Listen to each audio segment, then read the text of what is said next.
Le candida albicans est un organisme vivant à l'état naturel dans les muqueuses de l'être humain.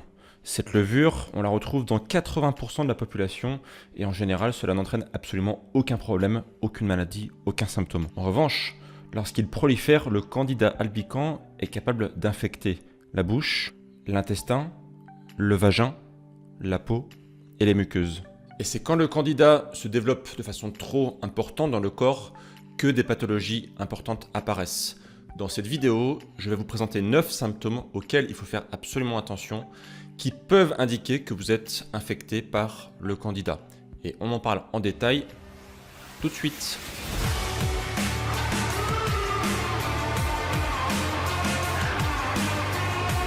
Si aujourd'hui vous pensez avoir des problèmes intestinaux, si vous pensez avoir des problèmes avec votre microbiote, si vous avez souvent des désordres intestinaux, n'hésitez pas à télécharger notre test qui permet de voir si justement vous êtes dans un état de bonne santé intestinale.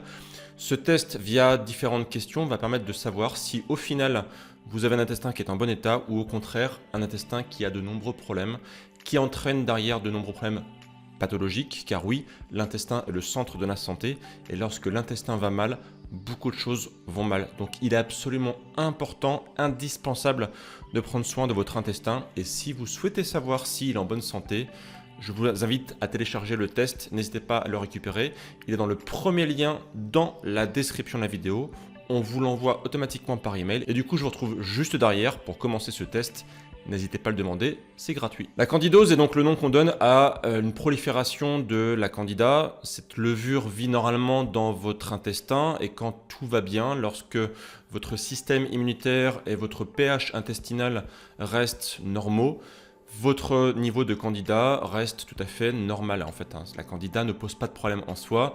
Lorsqu'elle est en quantité tout à fait normale, elle participe absolument à la vie normale de votre intestin. Si jamais vous avez des désordres intestinaux, par exemple une modification du pH, ou une modification de votre alimentation, ou votre intestin qui devient poreux, qui devient perméable, alors la candida peut proliférer et sortir de l'intestin et aller dans d'autres endroits où elle n'est pas censée aller et se proliférer.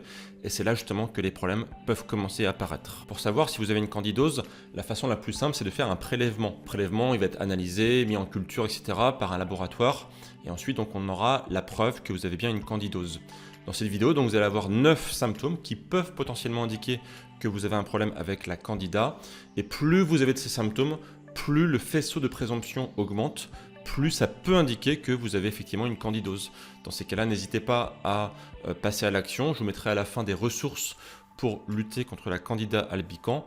Mais déjà, passons en revue ces 9 symptômes pour voir si potentiellement vous n'auriez pas des problèmes avec la candida albicans. Le premier symptôme qui peut indiquer que vous avez une candidose, c'est une fatigue chronique. Alors la fatigue chronique, elle peut arriver à cause de multiples facteurs, mais la candidose, lorsqu'elle est présente, demande beaucoup de travail à votre corps pour lutter contre cette invasion et donc ça peut emmener une fatigue chronique. Alors comme j'expliquais, c'est pas forcément une preuve, ça peut être un signe.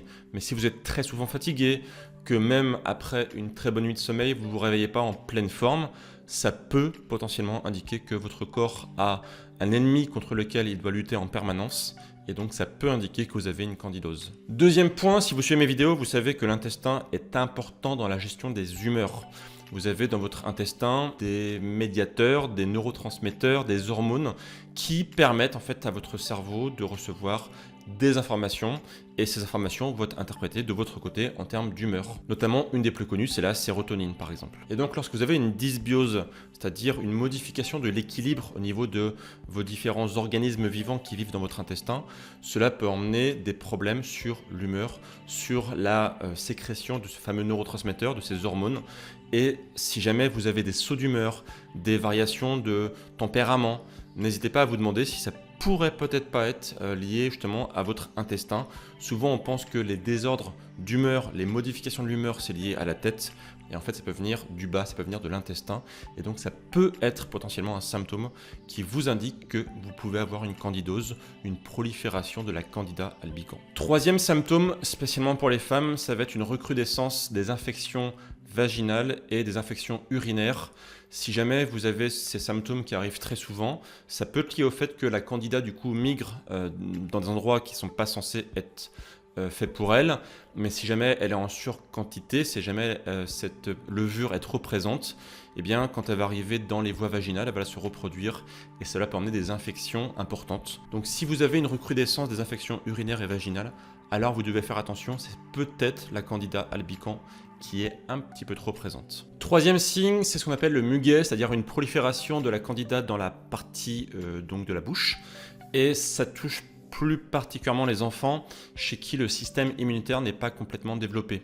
Donc si jamais vous voyez dans la bouche de votre enfant par exemple un peu comme une sorte de lait qui apparaît, cela peut être l'indice qu'il y a une prolifération de la Candida albicans dans la bouche. Symptômes suivants, c'est quand la Candida va dans les parties ORL, dans notamment les sinus.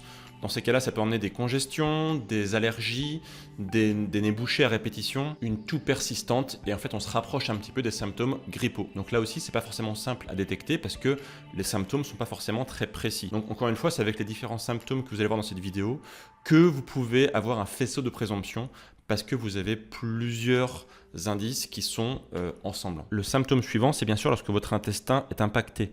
Lorsque vous avez des symptômes intestinaux, comme par exemple des flatulences, de la constipation, de la diarrhée, des crampes d'estomac. En fait, lorsque la levure atteint des taux de prolifération trop importants, les bactéries avoisinantes ne suffisent plus à rétablir une flore intestinale équilibrée. On a ce qu'on appelle alors une dysbiose et les bonnes bactéries n'assurent plus leur rôle premier qui est de favoriser la digestion, la synthèse des nutriments, la régulation du système immunitaire et hormonal, le maintien de la barrière intestinale, la stimulation du péristaltisme, c'est-à-dire les contractions intestinales et la réabsorption de l'eau et des électrolytes. Donc si vous avez régulièrement des désordres intestinaux, il faut vous poser la question, est-ce que ça ne pourrait pas être la Candida albicans ? On en parlait tout à l'heure avec la modification de l'humeur. Si jamais vous avez des brouillards mentaux, c'est-à-dire vous êtes un petit peu perdu, vous avez des problèmes de concentration, des problèmes de mémoire, ça peut aussi être le signe que la Candida albicans a un petit peu trop proliféré dans votre corps.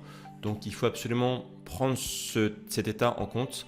Si jamais vous avez des désordres dans votre tête, si jamais vous avez un peu ce brouillard mental qui s'installe, alors considérez que c'est un indice en plus qui peut indiquer que vous avez potentiellement une candidose. La candida peut aussi emmener des infections fongiques, c'est-à-dire en fait des champignons qui vont proliférer notamment au niveau de vos ongles de main et de vos ongles de pied. Le symptôme suivant, c'est le déséquilibre hormonal. Un déséquilibre hormonal est l'un des symptômes du candida. Cependant, une infection à la Candida albicans est soupçonnée dans les rôles suivants. Par exemple, l'arrivée précoce de la ménopause, le syndrome prémenstruel, une faible libido, des migraines, une endométriose, une rétention d'eau, des troubles de l'humeur et une incapacité à perdre du poids. Comme vous l'avez vu, la Candida peut être impliquée dans un nombre assez important de symptômes. Et en fait, c'est normal, si vous suivez mes vidéos, vous avez vu encore une fois que l'intestin, c'est le centre de la santé. Quand l'intestin va mal, l'ensemble de la santé peut être impacté. Et suivant l'histoire de chacun, suivant l'état de santé de chacun, suivant des maladies déjà installées ou pas, les symptômes peuvent être absolument différents. Mais ces 9 symptômes peuvent être, on va dire, les principaux à surveiller. Et le point intéressant, c'est lorsqu'on met au silence la Candida, lorsqu'on réussit à vaincre la candidose, alors l'ensemble de ces symptômes peut progressivement disparaître. Et si justement vous souhaitez vaincre une candidose, n'hésitez pas à télécharger le document qui permet de tester l'état de santé de votre intestin. Vous saurez où vous en êtes d'un point de vue de votre santé intestinale. Et si vous souhaitez en savoir plus, n'hésitez pas à voir la vidéo ci-dessous qui vous explique comment vous débarrasser d'une candidose. Moi, je vous dis à très bientôt pour de prochaines vidéos. Et d'ici là, bien sûr, prenez soin de vous. Ciao!